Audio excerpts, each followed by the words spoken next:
Bueno, uno de los aspectos, yo diría, más sensibles de los enfermos de COVID tiene que ver con, digamos, cuando se ingresa a terapia intensiva, cuando se ingresa al sistema respirador artificial, donde las chances son bajas en cuanto a la sobrevida, o por lo menos hay un alto grado de peligrosidad en la vida. Pero digo, digamos, una de las partes más sensibles es decir, la comunicación con los familiares, es decir, la posibilidad de que los familiares se despidan. Bueno, vimos en su momento la foto de lo que pasó en Ecuador en su momento. Hoy Jujuy tiene un problema de colapso, ¿no? Donde tienen serios problemas de recursos y bueno, no se da esta posibilidad. Por ejemplo, la imposibilidad de un familiar muy directo que está en algún rincón de la República y que no puede llegar ni siquiera a despedir a quien está enfermo. Bueno, lo cierto es que el prestigioso médico de Santa Fe, el doctor Bernardo de Diego, que es el jefe de terapia intensiva del Mater Dei de Buenos Aires, hace un tiempo largo que está en la capital federal, junto con un equipo de trabajo, es el precursor de una práctica novedosa en el mundo, o por lo menos no la hemos visto en otros lugares, que es la posibilidad de que los familiares puedan visitar al enfermo y despedirse en los momentos terminales en terapia intensiva. Bueno, es un orgullo de un santafesino que desde hace un tiempo largo está en el Mater Dei y que, bueno, nos va a explicar cómo es esto, ¿no? Porque uno imagina riesgos, imagina situaciones donde hay que tener un protocolo de seguridad muy riguroso. Bueno, pero le vamos a pedir unos minutos al doctor de Diego para charlar con nosotros. Bernardo, buen día, ¿cómo le va? Buenos días, Guillermo, muy contento de estar participando contigo. Extraño mucho a Santa Fe. Bueno, también mucha gente te extraña a vos, ¿eh? Bien, y te quería comentar que el proyecto no es mío. Sí. Yo trabajo hace muchísimos años en un sanatorio cuyas dueñas son hermanas, son monjas, las hermanas de María de Schoenstatt, que tienen un humanismo a flor de piel y hacen que el sanatorio Mater Dei siempre sea distinto en ese aspecto, en el aspecto humano.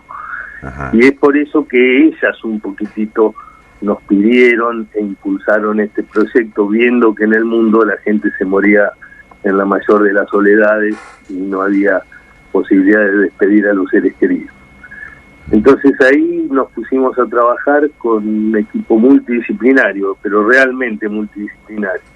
Los infectólogos con un papel enorme poniendo las pautas de seguridad, los neumonólogos, los psicólogos y psiquiatras, todos los jefes de los servicios de cada área para elaborar este protocolo que finalmente estamos usando y que nos está dando muchísimo éxito y gracias a ustedes se está difundiendo enormemente. Uh-huh. Claro, porque esto no se daba en los distintos nosocomios, ¿no? Prácticamente estaba el enfermo en forma solitaria y con la ayuda del personal de salud, ¿no? Ahora, ¿cómo es esta idea, Bernardo? Es decir, que el familiar pueda estar al lado del enfermo. Sí, nosotros protocolizamos un montón de aspectos. Primero, el de la comunicación, que es clave. El paciente que llega con COVID a nuestra guardia, llega al triage acompañado o traído por un familiar. Ahí se separa y no vuelve a ver al familiar. Y suele ocurrir que estos pacientes escalonan por la guardia, luego pasan a piso, de piso suelen descompensarse un porcentaje y van a terapia, y en terapia quizás al cabo de un tiempo largo, de 2 o 3 semanas, no han tenido oportunidad de tener un contacto fluido con algún familiar o con sus seres queridos. Esa es la constante, y fue ahí donde empezamos a ver cómo podíamos intervenir más activamente. Y ahí afinamos la comunicación, cuando era el tiempo de comunicación, y pusimos las dos posibilidades claras de visitar a un paciente en el sanatorio. Una es en el piso, es el acompañamiento permanente para los pacientes frágiles, que después te describo si querés cuáles son, y la despedida del paciente grave con posibilidad de fallecimiento en terapia. Ahora, esto supone, o sea, tanto en piso como aquel paciente terminal, supone para el familiar, bueno, me imagino, estrictas medidas de seguridad. ¿Cuáles serían, más allá de lo que uno, bueno, ve reflejado, digamos, en lo cotidiano, es decir, en el barbijo, en cambiarse de ropa, en fin, ¿qué es lo que han hecho ustedes como para que el familiar quede indemne de cualquier tipo de contagio, Bernardo? Ese fue la mayor de nuestras preocupaciones, porque todo este protocolo fracasa si de él sobrevienen contagios mayores de los esperados o algún contagio no previsto.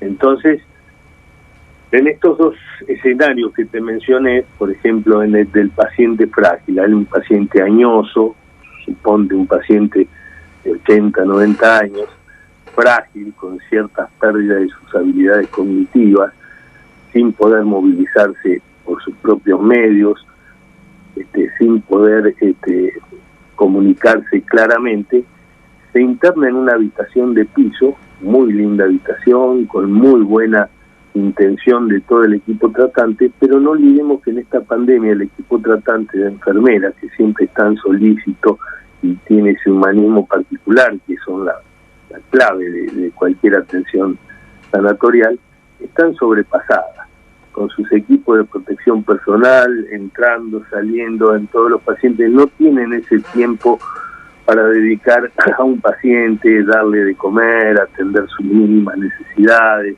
acudir rápidamente cuando toca el timbre, etcétera. Entonces ahí vimos que era fundamental para ese paciente en soledad que tenga alguien de su familia forma permanente acompañándolo. Y es así que, seleccionando y hablando todo el equipo multidisciplinario, psicólogos, con la familia, se elige algún miembro que se interna con el paciente. Tiene su cama al lado de él, y ese paciente, con tiempo, lo instruimos muy precisamente sobre lo que puede o no puede hacer, cuáles son sus funciones, cómo darle de comer a su paciente, cómo avisar a enfermería ante cualquier necesidad, etcétera. Este paciente no entra y sale de la habitación porque es un paciente en contacto con un paciente positivo, o sea que es un paciente que no puede deambular, tiene que estar en la habitación, come ahí, se baña ahí y pasa los días acompañando a su ser querido en forma permanente. Luego de salir de ahí, tiene que cumplir una cuarentena por ser contacto cercano de un paciente positivo. No. Ahora, ¿cómo va, Bernardo, equipado quien va a acompañar a un enfermo, ya sea en su fase terminal o en la terapia intensiva? ¿Cómo va equipado como para no contagiarse él? El paciente usa el mismo equipo de protección personal que usa el personal médico. No el equipo que usa para los procedimientos que más aerosolizan, que son los de intubación, los de aspiración, sino el de acompañante, que es muy similar, con su barbijo, su camisolín, sus guantes, sus antiparras, y de esa manera nosotros, que entramos 20 veces a ver un paciente con esas precauciones y no nos contagiamos, un paciente que viene, un familiar de un paciente que viene a despedir y va a estar 15, 20 minutos bien instruido, con el equipo puesto bajo nuestra supervisión, acompañándolo a entrar a ver a su ser querido, instruyéndolo de cómo tiene que acercarse a él, cómo acariciarlo, cómo hablarle. Logramos hasta ahora más de una docena de visitas de este tipo, sin ninguna complicación. Además, se lo instruye sobre los síntomas futuros y mantenemos un contacto diario y permanente en los tiempos posteriores para ver que esté todo en orden. No hemos tenido hasta el momento, gracias a Dios, ningún inconveniente de ningún tipo con esto. Preparándolo bien, no es una improvisación. No. Extraordinaria, es una cosa excepcional realmente. Claro, me imagino que es una preparación como una cirugía, ¿no? Es una cuestión, digamos, de limpieza, porque además me imagino, Bernardo, que habrá un seguimiento después del acompañante, porque toca objetos, porque está en contacto tal vez con la ropa del paciente, bueno, con una serie de elementos que pueden llegar a trasladar el virus, ¿no? Es decir, sí, sea, está prácticamente encapsulado después de la visita. La supervisión de la colocación y de el retiro del equipo de protección personal es la clave. Un equipo bien colocado y bien retirado, no estás desparramando gérmenes como te imaginarías, porque es muy riguroso y no es un procedimiento muy complicado quizás como te lo imaginas.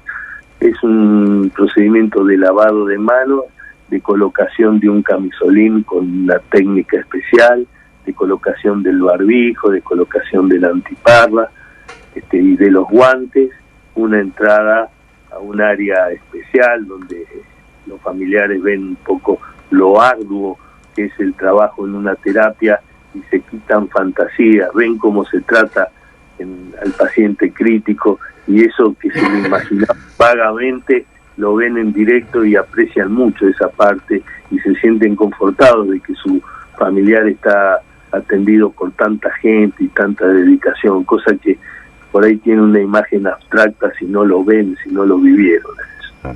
Bernardo, este modelo, esta metodología, ¿están pidiendo informes de otros lados del mundo para digamos, copiar o replicar, digamos, un sistema más o menos parecido? ¿Hay interés en que esto se multiplique en otros nosocomios del país y del mundo? Realmente hay interés a raíz probablemente de la difusión y de la difusión de este protocolo. Nos han pedido de diversas sociedades. Sé que ahora hay un proyecto legislativo que está mencionando un poco el protocolo del Mater Dei, tratando de poner algo por escrito y oficial que sirva para todos. Realmente es una preocupación, porque yo pensaba siempre que nos estábamos entrenando para una pandemia feroz, y sabíamos muchísimo de qué barbijo usar, cuáles son los remedios que sirven, los que no sirven, cómo ventilar un paciente, boca arriba, pero todo. Y nunca pensamos en el aspecto de qué hacíamos con los pacientes frágiles o qué hacíamos con los pacientes en la despedida.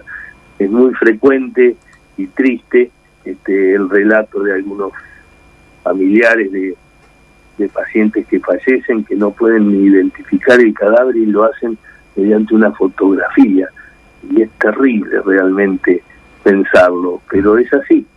Entonces eso fue lo que motivó a las hermanas y al equipo a impulsar esto, que está en práctica viva, porque diariamente hacemos esto. Y bueno, yo pensé inicialmente que iba a ser algo engorroso, algo que quitara tiempo de atención al paciente, algo de difícil implementación. Y realmente lo transmito, no lo es así. Organizando, previendo, instruyendo, es un trámite que para nosotros no nos lleva un gran desgaste, y para el familiar los testimonios posteriores son extraordinarios, de la vivencia, de cómo lo vieron, etcétera. Bueno. Elegimos pacientes para hacer esto, obviamente que no sean frágiles, ni que tengan comorbilidades que los pongan en exposición, no tienen que tener la infección activa, obviamente, etcétera, etcétera. Tienen que ser emocionalmente estables. No es una visita de toda una familia, sino que la familia elige al más representativo inicialmente y después se evalúa si se repiten. Hemos repetido visitas a familiares, de familiares a pacientes críticos. Lo ha visto toda una familia escalonadamente en algunos casos, pero la idea es una visita de despedida, corta, bien organizada. Los familiares pueden hablarle al paciente suavemente, pueden acariciarlo con guantes. Todos le dicen que aunque el paciente está en coma farmacológico y algunas que han sentido una real comunicación y que están seguros que el paciente ha percibido que ellos estaban. Es una constante. Bernardo, un abrazo enorme, muchísimas gracias por estos minutos. Muchísimas gracias a ustedes, ha sido para mí un enorme placer comunicarme con ustedes. Bueno, muchísimas gracias. El doctor Bernardo de Diego, prestigioso médico, jefe de terapia intensiva del Mater Dei.